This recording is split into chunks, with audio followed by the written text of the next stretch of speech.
எங்ககிட்ட குலதெய்வ வசியமை அப்படின்னு ஒரு மை உண்டு. உங்களுடைய குலதெய்வத்தை மனசில் நினச்சிக்கிட்டு டெய்லி வச்சுக்கிட்டே வரணும். தரித்திரமாக இருக்கிற நீங்கள் கொஞ்சம் ராசி ஆகிறதுக்கு வாய்ப்பு உண்டு. ஏன்னா உங்கள் தெய்வங்கள் மனசு வச்சா தான் ஒரு மனிதனுடைய வாழ்க்கையில் வளர்ச்சி என்பதே வரும். நிறைய இடங்களில் பணம் கொடுத்து ஏமாறுறாங்க மக்கள். அந்த ஆதங்கத்துக்காக தான் வீடியோக்களே போடுறோம். தேவைப்படுறவங்க குலதெய்வ வசியமைன்னு கேளுங்க.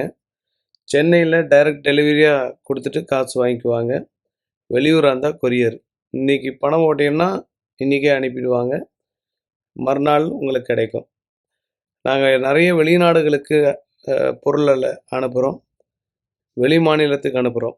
ஒரு வேளை என்னால் வர முடியாதுங்க, வாங்கிறதுக்கு சக்தி இல்லை அப்படின்றவங்க குருக்காணிக்கு அனுப்புனீங்கன்னா மந்திரக்கட்டு சொல்லிக் கொடுப்போம். என்ன பிரச்சனையோ அந்த பிரச்சனைக்கு உண்டான மந்திரக்கட்டு அது கூட உங்களுக்கு தீர்வாக அமையும். நிறைய மக்கள் பயனடைகிறாங்க.